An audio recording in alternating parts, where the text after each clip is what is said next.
English dictation 120 words per minute. 5 seconds.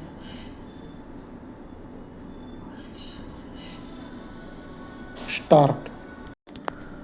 We are so used to the idea of capitalism that is very easy for us to overlook the fact that it is of fairly recent growth. For a great many years, the business of this country was carried on by a system of a better. The system still exists in some part of the world even today. The system of a better is the actual exchange of goods without the use of money. This system is still being used in several parts of India, especially in villages.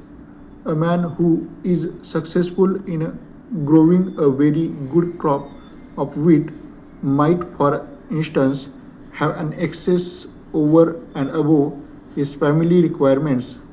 The claim of himself and his family would be first, of course, but if there was a surplus, he would try to dispose it of in return for something else that he wanted. There might perhaps be in his village another man who had been very successful with his cow in the same period.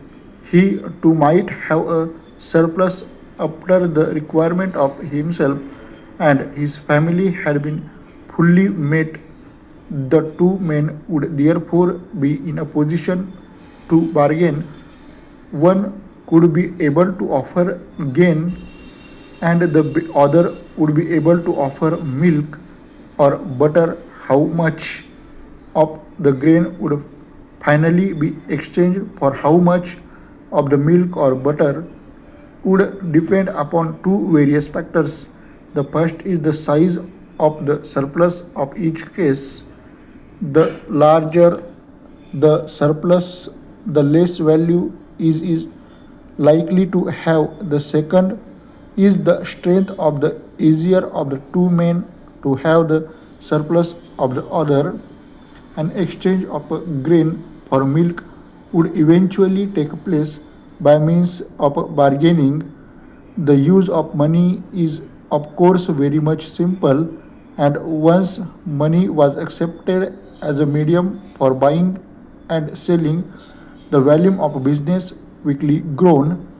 For a long time, the emphasis continued to be on agricultural production because the first requirement of people is that they shall eat. After a time, commerce become important, and for many years most of the capital of the country was in the hands of people interested in commerce. In the 19th century, however, heavy industry became very important and a huge sum of money were also in the hands of the industrialists.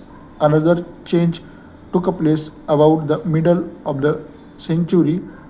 Financial interests grew in importance and banks began to play an outstanding role in the economy of the country.